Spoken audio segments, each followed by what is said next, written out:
Students, good morning. Welcome to SS Online Classes. Students, today is our English literature turn. So today we shall read English literature in our today's class. And students, today we are going to read chapter 10, the water cycle of our English literature book as Shastra. And students, in this chapter 10, the water cycle, today's our topics are: our first number topic is about the water. Our second number topic is summary of this poem, the water cycle. Our third number topic is word meaning. And our last fourth number topic is about the poet of this poem, the water cycle. Okay, so all students, please pay partial attention in your class and listen to my words clearly, because today firstly we shall read about the water, and then we shall read and explain summary of this poem, the water cycle, and then we shall read and explain word meaning, and last we shall read about the poet of this poem, the water cycle, in our today's class. Okay, so all students, let's see chapter 10. Students, the name of the chapter 10 is the water cycle. The water, it's in pani ya jal, cycle, it's mean chakra. The water cycle, it's mean jal chakra. Students, the chapter 10, the water cycle, is based on conservation of resources. You know what, ये जो chapter 10 है ना, the water cycle, it's mean जल चक्र, ये conservation of resources पर based है.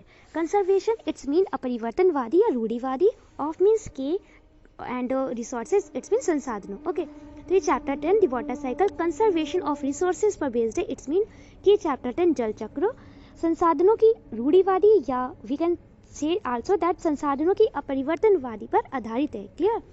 Students, in this chapter 10 the water cycle we shall read about the water. Okay, तो इस chapter 10 में हम water के बारे में read करेंगे. So let's read about the water and let's see that how water is very precious, how water is very important for us. Okay, let's see. All living beings need water to survive. All living beings, it means सभी सजीव चीजों को, need means आवश्यकता होती है, जरूरत होती है, water it's mean जल की, पानी की, to survive it's mean जीवित रहने के लिए या जीवन यापन करने के लिए. All living beings need water to survive. It's mean सभी जीवित चीजों को जीवन यापन करने के लिए या जीने के लिए पानी की आवश्यकता होती है. ओके, तो स्टूडेंट, जितने भी लिविंग बींग्स होते हैं, ओके, जितनी भी सजीव चीजें होती हैं, जैसे ह्यूमंस हो गए, ओके, हम लोग हो गए, ओके, इंसान, और प्लांट्स हो गए, एनिमल्स हो गए, बर्ड्स हो गए, तो जितने भी हमारे वर्ल्ड में लिविंग बींग्स है, सजीव चीजें हैं, उनको सर्वाइव करने के लिए, जीवित रहने के लिए, अपना जीवन यापन करने के लिए वाटर की नीड होती है, पानी की आवश्यकता होती है. Okay, did you know that more than half your body is made up of water? Did you know, क्या आप जानते हैं? दैट मीन्स की more than half, it's mean आधे से भी ज्यादा, योर बॉडी, आपका शरीर, is made up of water, पानी से बना हुआ है. Okay, did you know that more than half your body is made up of water? क्या आप जानते हैं कि आपकी बॉडी का आधे से भी ज्यादा पार्ट वाटर से बना हुआ है? आपकी बॉडी का आधे से भी ज्यादा भाग पानी से बना हुआ है. इट इज नॉट अमेजिंग, ये हैरान कर देने वाली बात नहीं है. Okay, we should drink 6 to 7 litres of water every day to stay healthy. Okay, we means हमें, शुड मीन्स चाहिए, ड्रिंक मीन्स पीना, 6 to 7 लीटर्स, इट्स मीन 6 से 7 litre of water, it's mean पानी, एवरी डे, इट्स मीन प्रत्येक दिन, हर दिन. Okay, to stay, it's mean रहने के लिए, हेल्दी, इट्स मीन स्वस्थ. We should drink 6 to 7 litres of water every day to stay healthy. हमें प्रत्येक दिन या हर दिन 6 से 7 लीटर पानी पीना चाहिए स्वस्थ रहने के लिए. Okay, animals also drink a lot of water. Animals, it's mean जानवर, आल्सो मीन्स भी, ड्रिंक मीन्स पीते हैं, a lot it's mean very, बहुत, ऑफ वाटर इट्स मीन पानी. Okay, animals also drink a lot of water, it's mean कि जानवर भी बहुत अधिक पानी पीते हैं. Okay, have you ever seen that people who have pets keep separate water bowls for their pets? Have you ever seen, क्या आपने कभी देखा है? दैट मीन्स की, पीपल मीन्स लोग, हु मीन्स जो, have pets, it's mean pets means होता है स्टूडेंट्स पालतू एनिमल्स. ओके, पालतू एनिमल्स या पालतू बर्ड्स. ओके, पेट्स मीन्स होते हैं पालतू, पालतू जानवर या पालतू पक्षी. ओके, कीप मीन्स रखते हैं, सेपरेट मीन्स अलग, वाटर बाउल्स, इट्स मीन पानी का कटोरे में, फॉर मीन्स के लिए, देयर मीन्स अपने, पेट्स मीन्स पालतू जानवर या पालतू पक्षी. Okay, have you ever seen that people who have pets keep separate water bowls for their pets? It's mean, क्या आपने कभी उन लोगों को देखा है जो अपने पेट्स के लिए, इट्स मीन अपने पालतू जानवर के लिए या पालतू पक्षी के लिए अलग से बाउल में वाटर रखते? ओके, जैसे आपने देखा होगा कुछ लोग एक ग्लास का जो बाउल होता है, ओके, जो कांच का कटोरा होता है, या जिसे कंटर बोल सकते हैं हम, उसमें फिश को रखते हैं वाटर में, है ना. और जो बर्ड्स, कुछ लोग होते हैं, तो बर्ड्स जैसे पैरट हो गया, ओके, पिजन हो गया, तो क्या करते हैं ये लोग, जो लोग क्या पेट बर्ड होता है ना, जैसे पैरट, ठीक, तो वो उनके लिए भी वाटर रखते हैं, पानी रखते हैं, ड्रिंक करने के लिए ना, पीने के लिए. और कुछ लोग जैसे कंटा वगैरह होता है ना, ओके, ग्लास जार होता है, उसमें वाटर के अंदर फिश को रखते हैं ना. Okay, let's see next line. What's more interesting is like us when plants need water to live. Okay, तो students what's more interesting is, इससे भी ज़्यादा इंटरेस्टिंग बात ये, इससे भी ज़्यादा रुचिकर बात ये है कि लाइक अस, जैसे इवन लाइक अस हमारी तरह, ओके, इवन प्लांट्स पौधे भी, नीड मीन्स ज़रूरत होती है, आवश्यकता होती है, वाटर इट्स मीन पानी, टू लिव इट्स मीन जीवित रहने के लिए, जीने के लिए. Okay, what's more interesting is like us even plants need water to live. Okay, तो इससे भी ज़्यादा इंटरेस्टिंग बात यह है कि हमारी तरह पौधों को भी जीवित रहने के लिए, जीने के लिए पानी की आवश्यकता होती है. ओके, प्लांट्स भी वाटर ड्रिंक करते हैं. You must have noticed your parents water the plants at home, or if you go to a garden you will see a gardener watering the plants. Okay, you must have noticed, आपने notice किया होगा, ध्यान दिया होगा, your parents, आपके जो parents हैं, mother and father है, मम्मी और पापा हैं, वाटर द प्लांट्स. ओके, पौधों को पानी देते एट होम, घर पर. ओके, तो you must have noticed your parents water the plants at home. तो आपने अपने घर में अपने पेरेंट्स को नोटिस किया होगा, अपनी मदर एंड फादर को ध्यान दिया होगा. ओके, मम्मी और पापा को ध्यान दिया होगा कि वो प्लांट्स में वाटर देते हैं ना. ओके, पौधों में पानी डालते हैं ना. और इट्स मीन, या if you go to a garden, या कभी आप एक गार्डन में गए, बगीचे में गए, okay, you will see a gardener, आपने एक गार्डनर को देखा होगा, एक माली को देखा होगा, watering the plants it's mean पौधों में पानी देते हुए. Okay, no living being can live without water. Okay, तो कोई भी जो लिविंग बीइंग है, ओके, कोई भी सजीव चीज़ बिना वाटर के नहीं जीवित रह सकती. ओके, जितनी भी लिविंग बीइंग है, जितनी भी सजीव वस्तुएं हैं, सजीव चीज़ें हैं, उन्हें सर्वाइव करने के लिए, अपना जीवन यापन करने के लिए, जीवित रहने के लिए वाटर की नीड होती है. Okay, so students, we have read about the water and I hope you must have understood this topic about the water, and I hope you know about that water is how water is very precious, very important for us. Okay, तो मैं आशा करती हूँ कि आपको ये समझ में आ गया कि वाटर हमारे लिए कितना ज़्यादा इंपॉर्टेंट है, कितना ज़्यादा बहुमूल्य है. Okay, so students, turn a page forward because now we are going to read this poem. Okay, so let's read this chapter 10, the water cycle. Okay, students, read a poem about how water moves in a cycle between the earth and the sky. Okay, read means पढ़िए, a means एक, poem means Kavita, about means बारे में, how means कैसे, water means पानी या जल, moves it's mean गति करता है. ओके, इन means में, a means एक, cycle इट्स मीन चक्र, between means बीच में, the earth it's mean Prithvi, and means और the sky इट्स मीन आसमान या आकाश. read a poem about how water moves in a cycle between the earth and the sky. It's mean कि चलिए पानी के बारे में कविता पढ़ते कि कैसे जल पृथ्वी और आकाश के बीच में एक चक्र में गति करता है. Okay, so students, let's read this poem. When I was young I used to think that water came from the kitchen sink, but now I am older and I know that water comes from rain and snow. It stays there waiting in the sky in clouds above our world so high, and when it falls it flows along and splashes out a watering song. As each raindrop is joined by more and rushes to the ocean shore or to a lake, a brook, a stream from which it rises just like steam. But while it is down here, what do you think some does go to the kitchen sink? Okay, so since the poet of this poem, the water cycle, is Helen H. Moore. Okay, तो Helen H. Moore जी ने ये poem write down की है, the water cycle. Okay, now I'm going to explain summary of this poem. Okay, so let's see summary of this first number stanza. When I was young, I used to think. Okay, तो students, जो poet है वो poet कहते हैं कि when I was young, okay, जब मैं छोटा था, I used to think. Okay, तो मैं अक्सर सोचा करता था that water came from the kitchen sink. Okay, कि पानी kitchen sink से आता है. Okay, तो poet कहते हैं जब मैं छोटा था ना तो मैं सोचता था कि ये जो water है ना, पानी है, ये kitchen sink से आता है. But now I am older. Okay, लेकिन अब मैं बड़ा हो गया हूँ and I know, और मैं जानता हूँ that कि water comes from rain and snow. Okay, कि अब मैं बड़ा हो गया और अब मैं जानता हूँ कि जो वाटर होते हैं ना वो रैन एंड स्नो से आता है. रैन इट्स मीन बारिश एंड मीन्स और स्नो इट्स मीन बर्फ. ओके, तो अब मैं बड़ा हो गया हूँ और अब मैं जानता हूँ कि पानी बारिश और बर्फ से आता है. Clear students? Let's see summary of second number stanza.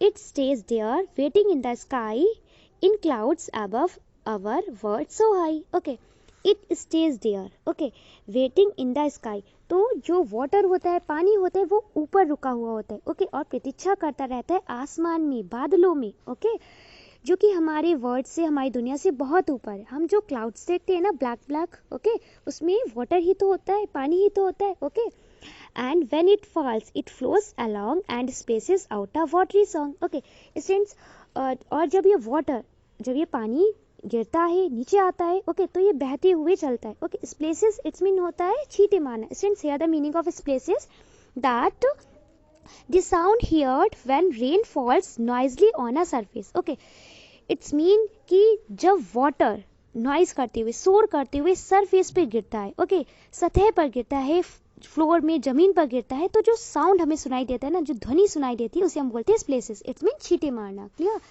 तो क्या होता है कि जब वाटर क्लाउड से नीचे आता है, ओके, तो ये बहते हुए चलता है, स्प्लेसेस करते हुए चलता है, इट्स मीन छींटे मारते हुए चलता है, पानी में छपाक छपाक करते हुए चलता है, ओके, और अपना वाटरी सॉन्ग सिंग करता है, अपना पानी वाला गाना गाता है, ओके, तो छपाक छपाक करते हुए अपना वाटरी सॉन्ग सिंग करते हुए आगे की ओर बढ़ता है, clear. Students, let's see summary of this third number stanza. As each raindrop is joined by more and rushes to the ocean shore. Okay. As each raindrop is joined by more. और प्रत्येक बारिश की बूंद. Okay. Raindrop it's mean बारिश की बूंद. It join it's mean जुड़ जाती by more. It's mean एक से अधिक. Okay. तो प्रत्येक पानी की बूंद, हर एक पानी की बूंद एक से ज्यादा पानी की बूंदों से मिलती है, मतलब एक दूसरे को ज्वाइन करते हुए चलती है।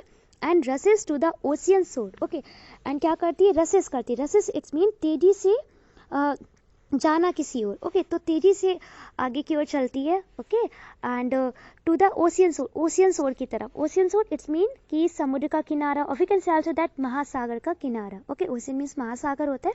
तो प्रत्येक पानी की बूंद एक से ज्यादा पानी की बूंदों से मिलते हुए, उनसे जुड़ते हुए ओशियन शोर की ओर रसेस करती। इट्स मीन कि तेज गति से आगे की ओर महासागर के या सागर के किनारे की ओर बढ़ती है, चलती है, ओके, और टू अ लेक, और या तो एक लेक की ओर जाती है। Lake students here the meaning of lake is a large water body surrounded by land. It's mean land से सराउंडेड, भूमि से घिरी हुई एक पानी का बड़ा स्थान, ओके, इट्स मीन एक ऐसा प्लेस जहाँ पे बहुत सारा वाटर हो और वो लैंड से सराउंडेड और भूमि से घिरा हुआ हो, उसे बोलते हैं लेक। इट्स मीन झील। And students here the meaning of broke is a small river, okay, it's mean एक छोटी नदी। And here the meaning of stream is a small narrow river. A means एक, स्मॉल मीन्स छोटी, narrow means सकरी, river means नदी। A small narrow river it's mean एक छोटी सकरी नदी, okay. तो जब ईच रेनड्रॉप, ओके, प्रत्येक पानी की बूंद एक से ज़्यादा पानी की बूंद से मिलते हुए, उनको जोड़ते हुए, ज्वाइन करते हुए ओशियन शोर की ओर रसेस करती है, महासागरों के किनारे या सागर के किनारे की ओर जल्दी जल्दी बहते हुए चलती है।